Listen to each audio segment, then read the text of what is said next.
Okay, well, with the new year underway, I'm pleased to say we're joined by Academy Director Jordan Clark for a latest update. Jordan, Happy New Year. Thanks for joining us. Happy New Year, Dan. And, well, we'll look ahead to 2026, of course, but prior to that, just to look back on 2025, Jordan, for yourself personally, of course, last summer you took on a more of a key role with the Wanderers first team, became part of the management team. We're over halfway through the season now, of course, with the first team. Just looking at the season so far, just on a personal level, and just how the team's doing. Just your thoughts on the 25-26 campaign so far. Well, it's been a brilliant experience for me. I'm loving every minute of it. Working with the group of lads that we've got is phenomenal. You know, I think I've seen many an evolution of a team here at Dorking Wanderers, and I would say we're littered with not only good players but good people who get the club, who get what we're about, and we're all pushing in the same direction, which is to get this club back to the National League and to be as progressive as we can be. I feel like you always have, and I'm always open. You always have that sort of inferiority complex at the start where you think, am I good enough? What's it going to be like? You start second guessing everything that you're doing. But the boys have been great. Mark's been great, giving us a lot of autonomy. Myself and Rob working really closely together with Mickey Dan and Dino and Lighty and Ben Bacon and Dylan and now Sol. It's a good team. We work really hard, and we've got some challenges at the moment with obviously the injury record. It's the worst it's ever been, and very much so not to anyone's fault. It's very much like a bit of bad luck in there, a bit of circumstantial stuff. Certain positions seem to be targeted with the bad luck. So we're in a situation where we're having to find new ways of playing, and we're evolving all the time, and we've got a lot of that right over the last sort of the recent period. With the festive period, we had a fantastic festive period. 5 games over that festive period. I think it was 3 wins, 1 loss, 1 draw, or something like that. We were very much happy with our festive period, and we're in a position that, with all the injuries, we can be very proud of, and having one hand tied behind our back, as Mark said. But a lot of that goes down to the tireless work that everyone puts in, and that includes the players that are available and the coaching team, Mark. We're always pushing for more, and the first half of the season's been great, and we're really looking forward to pushing on again and having a really exciting 2026, and hopefully have another day in the sun. That's what we want, another day in the sun, and the sun can come quite quickly, hopefully, because it's a bit cold, Dan. No, absolutely, yeah, on both fronts, yeah. The weather and, of course, the remainder of the season. We're very much in the playoff mix, of course, so all set for an exciting few weeks and months ahead with the first team. And in terms of the academy side of things, Jordan, well, we enter 2026, our 10th calendar year, the academy running the football club, which is fantastic. Looking back on 2025, Jordan, just those kind of standout moments, key areas of improvement for the you feel have taken place over the last 12 months, and I guess just looking ahead to what's in store for 2026. Well, yeah, that's a very complex question, Dan, and it's 2025 is another year of firsts for us, another year of I think the biggest progress we've made is the workforce that we have, the team that we have. We've never been in a better position, and operating in a way that is very sustainable and very much the round pegs in round holes, and we've got the right people doing the right things, and we've put a way of working in for the learners, and we've got new facilities, new leagues, and we've got the girls team now flourishing, and there's been a lot of really exciting progress through 2025, and we're going to see the fruits of that labour sort of as 2026 unfolds, definitely. But it's been great to establish this, and obviously there was a lot of change in the summer.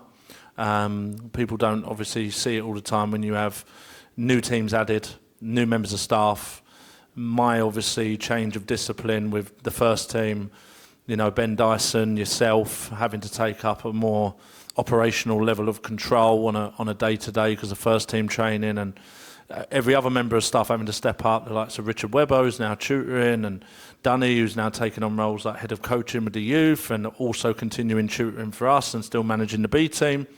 So a lot of people have stood up to the task, and we've established a way of working that we don't want too much to change. We just want to tweak and make sure that we continue to progress and there's no stagnating, because I hate that. I hate that when you feel like you're stagnating. That's not a good place to be, and people get complacent. So we're looking at 2026, altering the operating plan slightly, and making it again a very exciting place to play their football as young men and young women. But it's very much looking ahead to, can we make more firsts? You know, some of the standout moments, Dan, are definitely Swindon. I feel like that was a sort of great benchmark to how far we've come. You know, we played Cheltenham, it was 2 years ago now, and they were a Category 3 academy. We're obviously a National League academy, and there was a clear divide in the sides. There was a clear, you know, I think we lost 3-1 on the night, and there was a clear difference that they were probably too much for us. As much as we competed, there was a gap. Going to Swindon, there wasn't a gap. You know, that could have gone either way. It was very much fine margins. We were more than competitive. I believe any of our players could have played in their team. You know, there was not a divide in even the staffing. You know, I remember going to Cheltenham and they've got, you know, every single role filled, from player care to physio, and, you know, we're turning up with a similar ilk of professionalism, which is where we want to be. So we're now in a situation where we know we can compete at that level. We've done an amazing job in getting to round 2 and being that progressive, matched our best ever run, and we got ever so slightly closer to that round 3. And hopefully 2026 brings another fantastic opportunities in that competition, and we continue to progress across the 6 teams that we have got and continue to be competitive and produce players for the first team, which is, again, not to waffle on too much, I'm sure the fans and everyone at home will see how progressive that's been this year, and that's a credit to Mark, credit to the players, credit to the processes that we're putting in place, myself, Rob, and that's paid dividends, and I'm really pleased with how they've done and what they've established within the football club at this moment in time. Absolutely, and we'll touch on the football again in the current season in a moment. In terms of the education side of things, though, Jordan, we're coming up on sort of midway through the academic year. Of course, on the A-level side of things, we've got our continuing partnerships with Ashcombe School, Dorking, the Lotta School in Reigate, and of course we've got our BTEC studies on campus here with Virtual Learning UK. Just your thoughts on how the academic year's gone so far, and what the months ahead look like for the students doing their post-16 studies. Well, it starts to ramp up now in terms of the second years, so across the A-level and the BTEC provisions, it starts to ramp up now because people are looking at their exit routes. People are looking at university, American scholarships, employment, degree apprenticeships, you know, so it starts to ramp up now. UCAS applications are expected to be in on around the 17th of January. You know, so it's a busy period for the tutors and myself, making sure that everyone who wants that exit route has got that done at the right time. A-level learners have obviously will be coming up with mocks before their end-of-year exams, and we've got to manage that and make sure that their education is at the forefront of everything we do. Football is secondary when it comes to that, and we've got to make sure that the football stays competitive, as well as making sure that the education is not being hindered by the commitments of the football programme. So we've done really well over the last few years in getting that right, and we had some of the best A-level results we've ever had last year. You know, so we're pretty well disciplined in managing these periods, so the players can feel supported and know that we've got their back, and have a lot of flexibility in their timetable to be able to do that.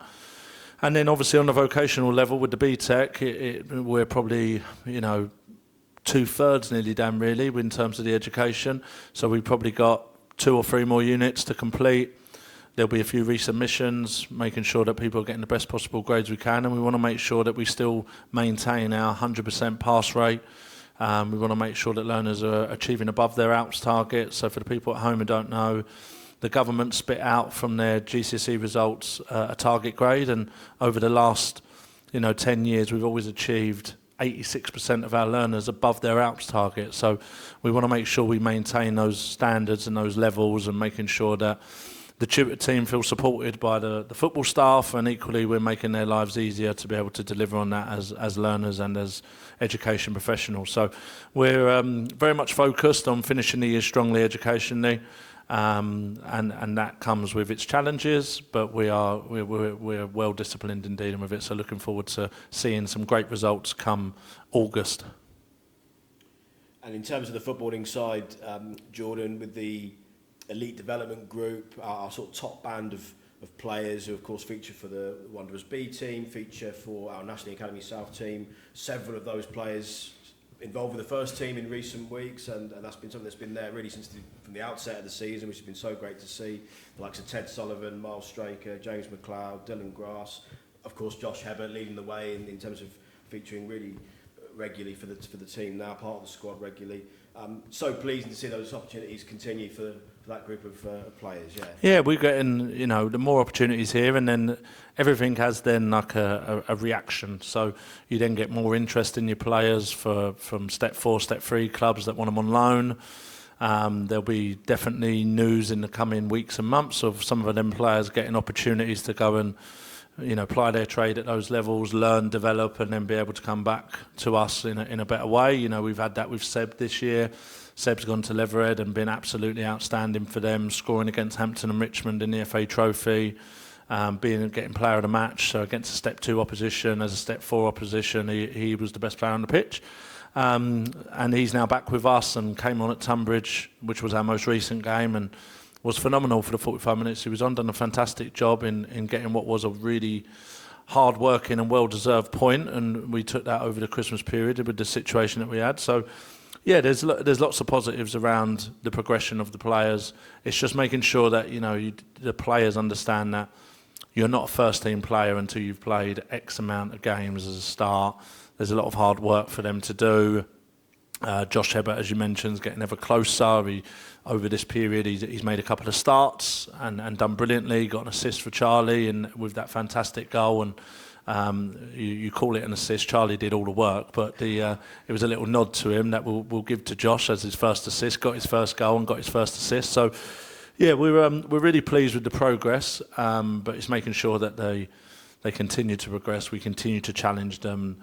The staff make sure that they're still getting their football and still making sure that there's an ever presence of progress being made by these players, because there's still a gap that I'm not happy with, that I want to close a little bit more, so that Mark can really lean on these boys with confidence. And looking ahead to next season, not too much, because obviously we're still a long way to go here, but we're already starting to think about what the squad looks like for next year and who can make up that squad. So there's a lot of hard work to be done for some of these boys to make sure that they're in the mix, and I want them to be in the mix. There's a personal thing there for me and an emotional thing where I want them to do well, but it's got to be factual, it's got to be data based, it's got to be with the best interests of the football club and them, to make sure that they're in the right place to be able to develop and help the football club progress, hopefully in the league above, but even in this league.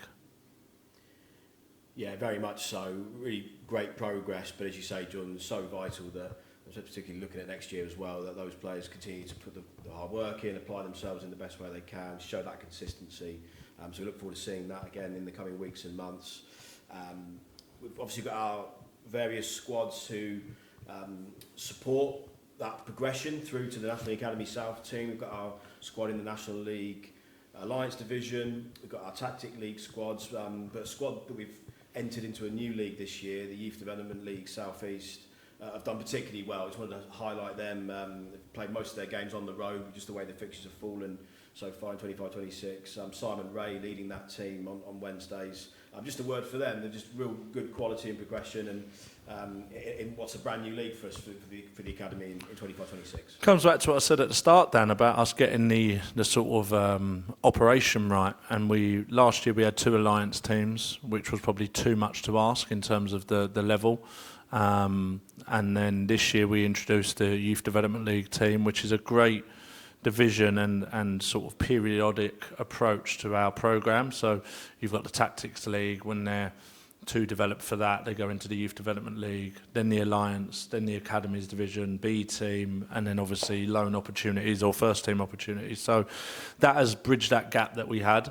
the players are getting the development they need, and Simon's doing a great job. You know, he deserves a shout. He's doing a great job. They've put, I think it's out of the last 7 games, I think it's 6 wins. You know, out of them last 7 games, he's had a fantastic period. That group's really coming together, and our next squad review's coming up in the next 7 days, and some of them players will get opportunities to progress, and Simon will get to administer his work on some new players. So it's definitely there, fulfilling a purpose and being exciting for the football club to be able to develop players in the way that we are, giving them the right level of competition at the right time for their development. So, yeah, they deserve the shout out, especially as well as the girls, which I'm sure you'll come on to. But both of them teams have really, what we've added this year, which are those 2 teams in terms of girls full squad and this new league for the boys, that it's paying dividends because the gaps now close in for the other teams, and equally the girls team are being really competitive, and we're going to have some exciting news next year. We're going to have 2 girls teams, one in the league they're currently in, and then one in a nationally recognised division, the best league, on a Wednesday for the girls league, to really test them at the highest level, and we know they're good enough with some of the excellent talent we've got on the girls side of things.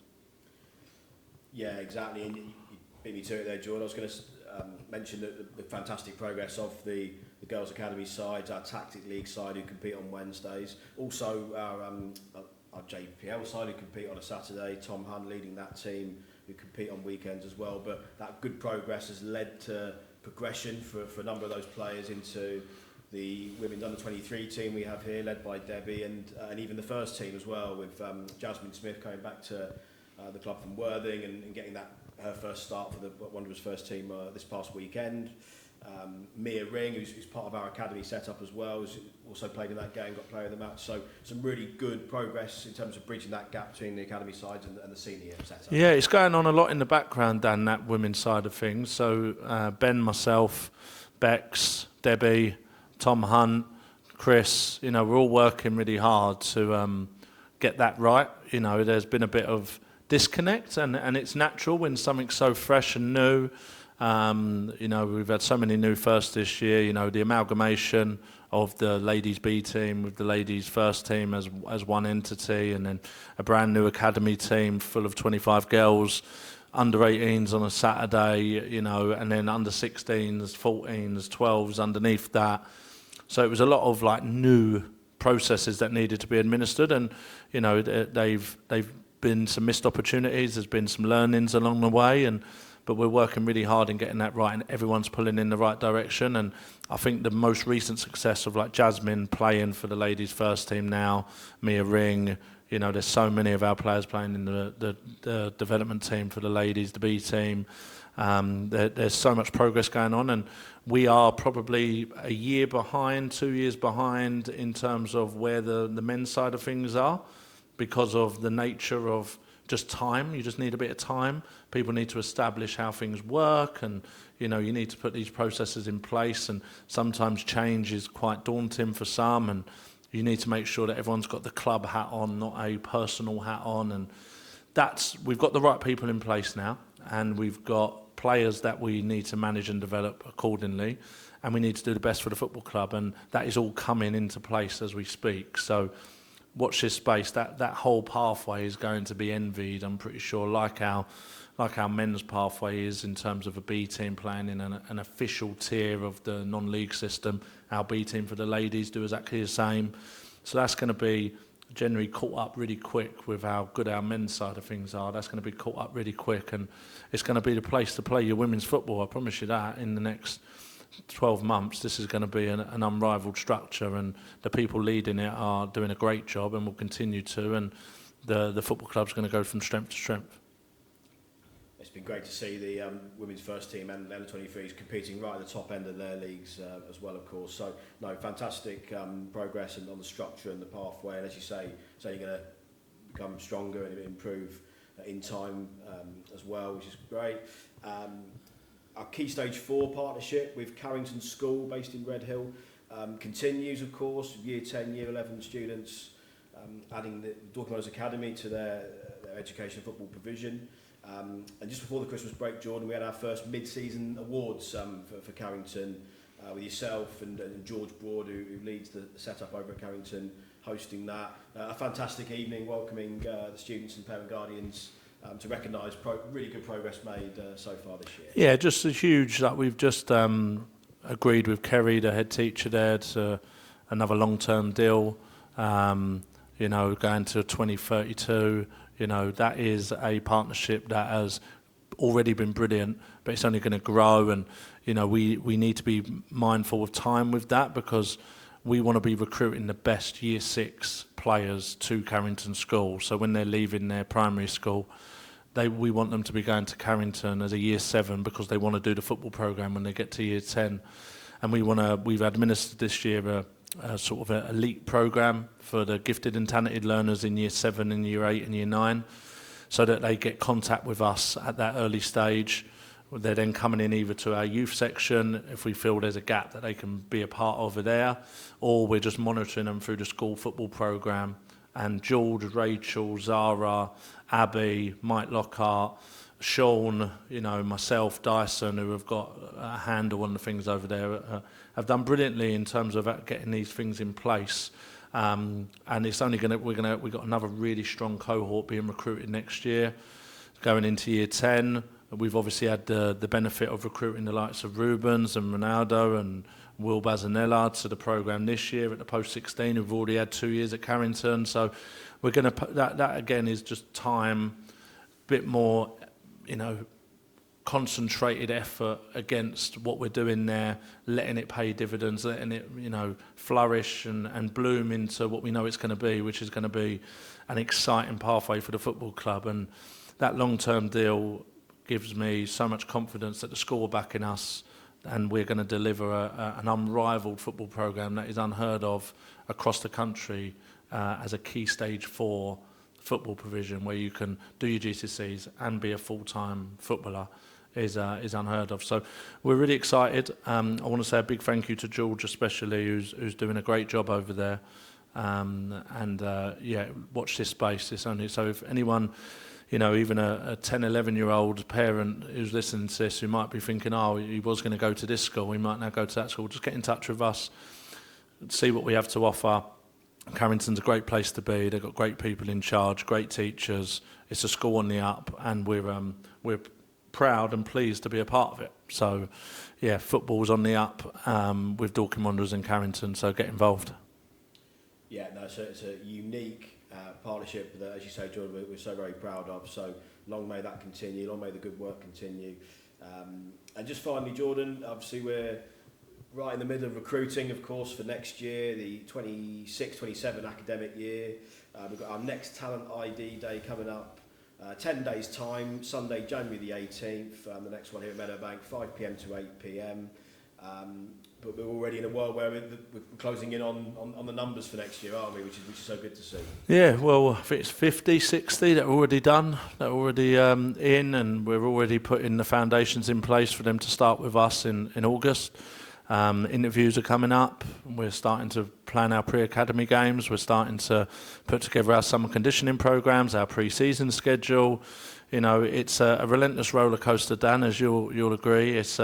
But it's one that excites me every year, because as much as the celebration of achievement event every year probably I end in tears, because I hate saying goodbye, and I'm so proud to have the pleasure of working with these young men and women, and the trust that their parents put in us to basically have more contact time with them than what their own parents do, and mould these young people into good members of society, and you know, making sure that their education's at the forefront of what we do in their football development. It's a great honour, and we should never underestimate that, and we should always remember that these people are giving us trust beyond belief to be able to help these young people. And we're doing a stellar job, we're doing a great job, and looking ahead to the next intake, they're going to benefit from a football club that is ever evolving into a unrivalled situation. You know, you've got Mark at the helm who is all over every detail and wants this to be the case, and you at some football clubs you don't have the luxury of having the person in charge, the first team manager, the owner, the founder, who is pulling you along with him to make sure we get to where we want to be, which is producing many players, making sure that the structure's unrivalled, and this is the place to be, not just in Dorking or Surrey, but in the southeast. And we're on our way to being very, very good.